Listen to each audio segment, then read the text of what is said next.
Boa tarde a todos. Pessoal, ser criança é muito massa, né? Todo mundo lembra? Tá, aquela fase legal, sempre meio envolto a histórias e aventuras, descobrimentos, onde a gente fazia coisas que muitas vezes não eram esperadas da gente.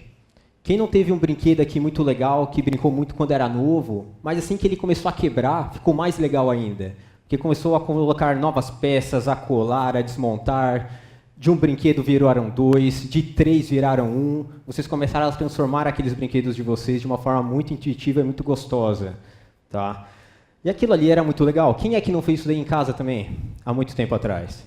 E esse moleque aí também fui eu. Eu adorava fazer isso daí.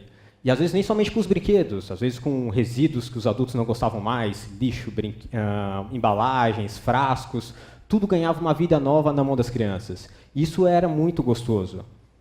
E uma das coisas que eu mais gostava de fazer quando moleque era voltar para casa, porque em casa era um ambiente onde eu conseguia construir, fazer, dar vida a essas novas coisas que eu tinha em mãos. E na escola não, eu sempre fui um aluno mediano, chegava lá, tu precisava sentar, ouvir, decorar, depois tu era testado quanto tu decorou aquilo ali, tu era instruído. Tá? E o meu grande prazer, como um gurizão assim, meio introvertido, pouco social, feinho, magrelo, só me restava ir para casa e brincar. Tá? Era a minha grande diversão. E chegando lá, não adiantava somente construir por construir aquilo ali. Tudo aquilo era parte de uma grande aventura, de uma grande missão dos comandos em ação ou dos bonecos do He-Man, que estavam lá sem um braço, sem uma perna, cabeça trocada, estava tudo invertido aquilo ali. Era tudo muito gostoso, muito caótico, muito livre. Nós fazíamos o que dava na cabeça. Tínhamos liberdade de criar. E tudo isso durou até os meus 14 anos. Pessoal, aos 14 anos eu faço uma confissão aqui para vocês. Foi nesse momento que eu aprendi a aprender. Terminei a minha 8ª série. A partir daí, dei início a um curso profissionalizante. Entrei nessa aventura do mundo técnico também. Então, fui aprender eletrônica durante todo o meu dia. E à noite eu ainda fazia o ensino médio numa escola pública na periferia de São Paulo. Então, eu cresci nos meus próximos 2 anos desenvolvendo muitos projetos, aprendendo pra caramba, muita coisa dura, técnica, matemática, física, química, mas de uma forma muito aplicada, e meio a muita bagunça, muita molecada, muita molecagem dentro de uma escola técnica. E nesse momento as coisas começaram a fazer sentido. A gente não decorava por decorar. Tu aprendia uma técnica, tu aprendia algo da física e aplicava numa construção nova. E aquilo ali parece que abriu um mundo para nós, tá? As coisas precisam ser práticas, precisam ser aplicadas. E muitas vezes quando a gente aprendia e aplicava, vinha junto a isso a aplicação da criatividade. Não bastava replicar a teoria, tu precisava criar algo novo, botar aquilo, expressar aquilo. E aquilo ali foi fantástico. Foram 2 anos incríveis, meus 15, 16 anos, onde eu passava intensamente o dia inteiro dentro dessa escola. Era uma escola que eu não pagava, então eu era bolsista. Durante a noite eu fazia o meu ensino médio numa escola pública na periferia de São Paulo também, e lá batia os conhecimentos que eu já estava vendo durante o dia. E o tempo foi passando e no fim desse curso a nossa expectativa era, caras, quando a gente sair daqui vai ser todo mundo Tony Stark, né? A gente vai revolucionar o mundo, a gente vai criar coisas incríveis, todos os problemas acabaram, vamos salvar a África, vamos salvar todo mundo, tá feito, tá resolvido os problemas. Só que o que esperava para nós do outro lado era 1 ano de estágio obrigatório dentro da indústria. E essa nossa expectativa se concluíram? Não. Nesse ambiente industrial no qual nós nos deparamos, a primeira coisa que nos deram foi um uniforme azul, tá, com o nome da empresa no peito, e uma fila, tá, fila para bater o dedo, fila para comer, fila para receber, ir no banheiro era feio, beber água era sinal de competência, tu tinha que receber um comando e replicá-lo do modo mais rápido e perfeito possível. Tudo cronometrado, tudo sequenciado, tudo segmentado, tudo especializado. E aquelas coisas ali começaram a entrar em choque com as nossas expectativas. Poxa, não era isso que a gente queria. Em geral, falo por mim, mas acho que era uma visão geral dessa turma nossa formada ali.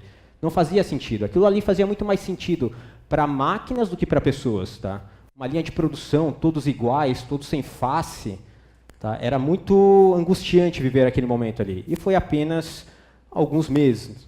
E esses meses que se passaram acabaram nos colocando em um loop infinito, dia após dia, de receber um comando, uma ordem, replicar, construir, voltar, fazer, tudo novamente, tudo novamente, tudo novamente. Pessoal, o mundo viveu 3 grandes revoluções, tá? Quando eu falo mundo, é a nossa sociedade humana, né? Segundo os teóricos, a primeira grande foi a Revolução Agrícola ou Neolítica, né?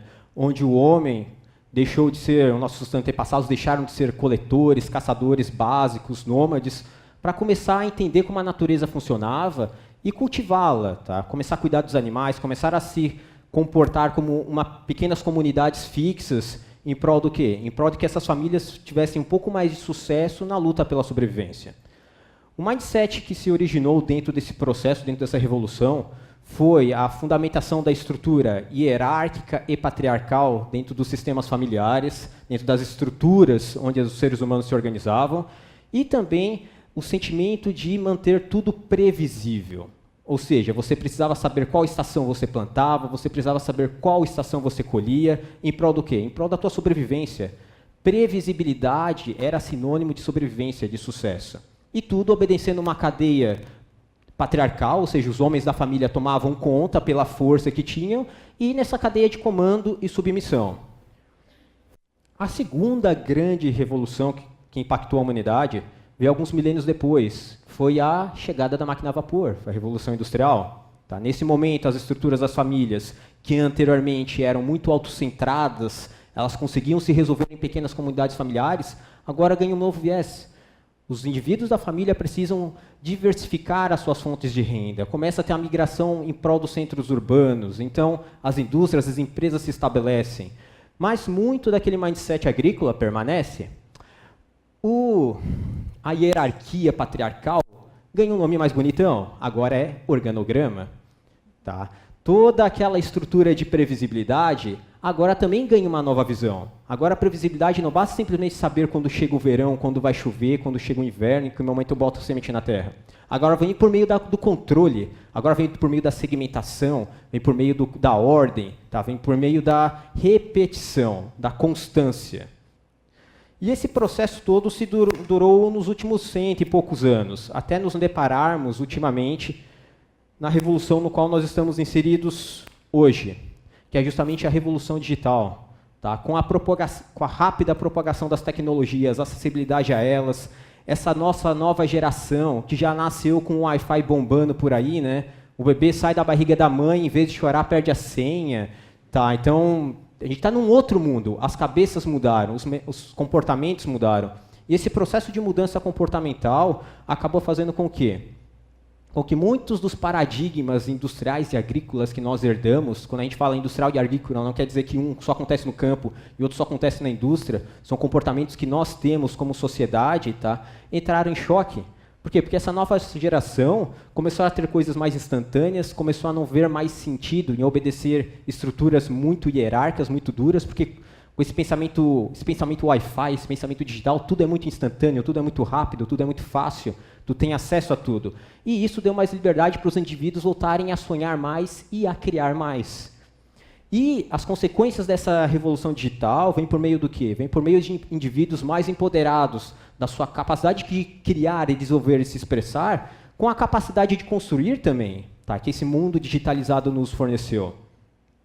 E eles começaram a fazer o quê? Resgatar aquelas competências que eles tinham quando eram crianças, ou seja, de explorar o mundo de forma mais livre, só que agora com as competências que a era industrial nos forneceu, que é o controle, que é o pragmatismo, a entrega do resultado tangível.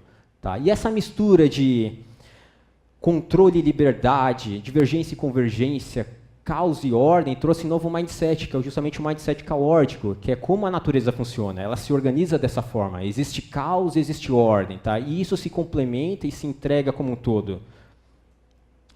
E a aplicação prática desses novos pensamentos tem fazendo com que? Tem fazendo com que novos negócios e novas carreiras surjam, tá? Em prol dessa revolução.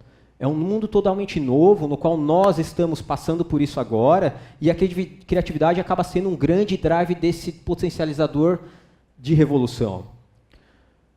Ok, mas quem é que está inserido nisso daí? Não estou falando especificamente de designers, de arquitetos, os profissionais da economia criativa. Isso aí estava sendo válido para todo mundo. Estamos falando aqui de secretárias, de camelôs, de padeiros, de vendedores, de todos aqueles que conseguiram se apropriar, tá, dessa nossa nova cultura digital, desses novos comportamentos que, diferentemente das eras agrícolas e industriais, nos permitiram a ter essa liberdade de construir e criar.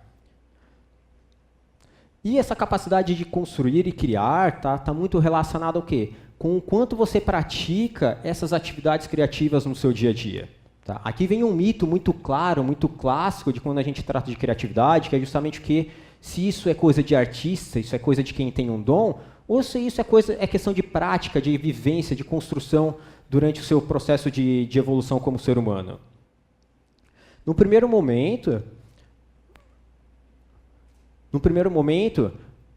pode parecer que essa relação está muito direcionada à nossa formação, mas alguns pesquisadores, como o Anders Ericsson, que é um pesquisador muito focado em cognição, nos apresenta algumas teorias como a das 10.000 horas, no qual 10.000 horas é um número mágico, um número necessário, no qual as nossas habilidades, por mais banais que sejam, possam ser reconhecidas como um talento. Tá? E essas 10.000 horas, fazendo uma conta de padeiro, uma conta muito rápida aqui, seriam 8 horas por dia durante 3 anos, tá? Ou 3 horas por dia durante 10 anos. Tudo depende de quanto você vai se dedicar a fazer isso daí. Aqui se coloca em prática aquele antigo ditado que talento é 1% inspiração e 99% transpiração. Você precisa construir isso na sua base diária. E, pessoal, no quesito criatividade, todos nós aqui já cumprimos a nossa cota de 10.000 horas em criatividade. Todos. Tá. Quem aqui conseguiu brincar quando criança?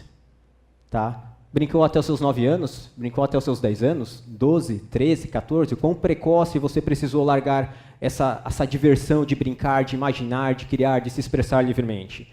Tá. Então, quando crianças, nós cumprimos facilmente essa nossa cota de 10.000 horas. Mas chega um momento da vida, nós somos instruídos, tá, a começar a nos dedicar em outros talentos. Talentos um pouco mais pragmáticos, um pouco mais analíticos, talentos mais orientados à memória, a decorar coisas, a absorver informação, e não em construir, em expressar e se desenvolver. Isso começa quando a gente começa a estudar. Quando começa o período letivo, quando tu começa a entrar na primeira série, segunda, isso vai evoluindo, e os ensinamentos vão ficando cada vez mais complexos, e essas complexidades estão diretamente envolvidas com o quão analítico vai ficando o teu ensino, as suas práticas, você vai deixando de lado essas expressões criativas que tu tinha quando criança. Então, nós começamos a dedicar mais 10.000 horas para outros talentos.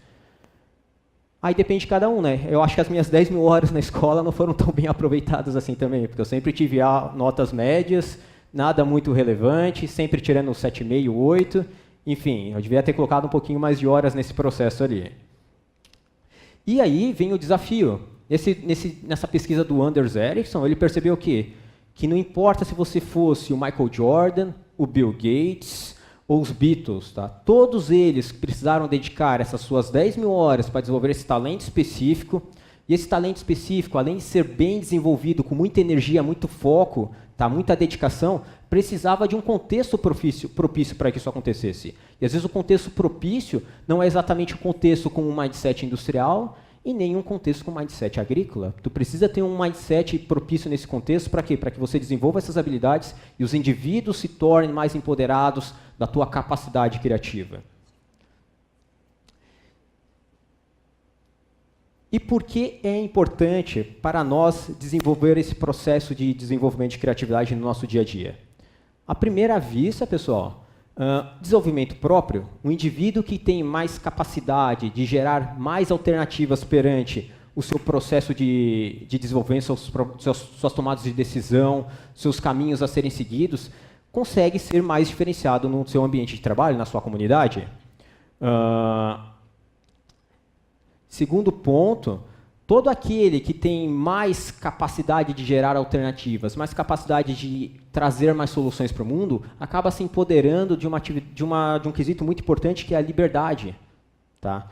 Para ser criativo, você precisa ter uma certa liberdade de expressar, de construir, de falar. Tá? A falta de liberdade, a restrição disso, acaba fazendo com que você esteja coibido a replicar e buscar instruções de outros. Tá? E esse processo é muito interessante porque alguns estudos na área de desenvolvimento econômico ao redor do mundo mostram que países onde existe alta liberdade dos indivíduos em criar, em empreender, em se expressar, tá? Os índices econômicos e de desenvolvimento humano acabam sendo mais altos do que aqueles que não têm.